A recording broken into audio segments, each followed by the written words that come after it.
Assam finance চেম্পিয়নশ্বিপৰ grand ফিনালত audience হিচাপে আৰু পাৰ্টিচিপেণ্টছ হিচাপে কেনেকৈ জইন কৰিব। যদি আপুনি পাৰ্টিচিপেণ্ট হয়, মই ক'ম দুটা ডিভাইচ লওক, এটা লেপটপ আৰু এটা মোবাইল। মোবাইলত আপুনি গুগল মিটটো খুলিব, কাৰণ এইবাৰ গ্ৰেণ্ড ফিনালেটো আমি অলপমান ইণ্টাৰেষ্টিং বনাব বিচাৰিছোঁ, অলপমান এক্সাইটিং বনাব বিচাৰিছোঁ। অতদিনেতো অকল ময়ে কৈ আছিলোঁ, এইবাৰ মই পাৰ্টিচিপেণ্টক চান্স দিম, যদি কিবা ক'বলগীয়া আছে, কিবা ইণ্টাৰেষ্টিং ষ্টৰি আছে। আমি এটা ছেশ্যন ৰাখিছোঁ তাত মানি ষ্টৰি বুলি। আমি কুইজৰ মাজে মাজে মানি ষ্টৰি শুনি যাম।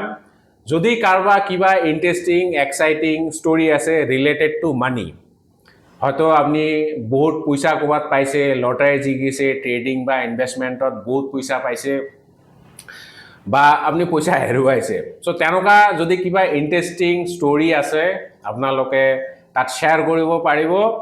আৰু এইটো অপশ্যনেল হয়, যদি ক'ব বিচাৰে তেতিয়াহে ক'ব, আৰু যদি নাই বিচৰা তেতিয়াহ'লে একো ইছ্যু নাই। চ' মোবাইলত আপুনি গুগল মিটৰ থ্ৰু দি জইন কৰিব, আৰু লেপটপত বা ডেস্কটপত আপুনি দুটা টেব খুলি ল'ব।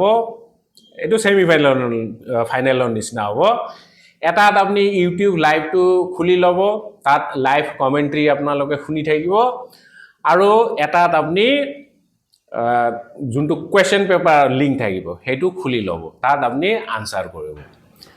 আৰু যিহেতু এইটো মানি ষ্টৰিটো মানে অপশ্যনেল হয়, ইচ্ছা থাকিলে ক'ব, ইচ্ছা নাথাকিলে নক'ব। যদি ইচ্ছা নাই কোৱা তেতিয়াহ'লে আপুনি এটা ডিভাইচতে লগ ইন কৰি আপুনি খেলিব পাৰিব। মানে ডেস্কটপ বা লেপটপত আপুনি দুটা টেব খুলি পেলাই পাৰ্টিচিপেট কৰিব পাৰিব। আৰু যদি অডিয়েন্স হয় তেতিয়াহ'লে একো ইছ্যু নাই, চিম্পলি আমাৰ যোনটো ইউটিউব লাইভ ছেশ্যন থাকিব আপডেক্স এছামিছৰ, মই লিংকটো দি দিম, আমাৰ ফেচবুক পেজ আৰু ইউটিউবতো দি দিম। চ' তাতে চিম্পলি আহি জইন কৰিলে হৈ গ'ল।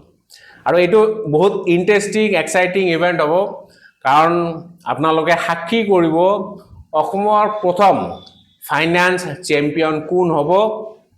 এইটো এটা গৌৰৱৰ কথাই হ'ব।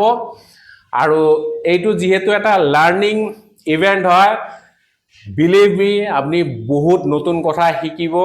আপোনাৰ নিজৰ পাৰ্টিচিপেণ্টক বা নিজৰ ফেভৰেট কণ্টেষ্টেণ্টক আপুনি গাইড কৰিব পাৰিব, কমেণ্ট বক্সত আপুনি উত্তৰ লিখিব পাৰিব, আৰু আপুনি নিজেও গম পাব আপুনি ফাইনেন্সৰ বিষয়ে কিমান জানে। So' don't miss the event. See you on 3rd June at 8 p.m.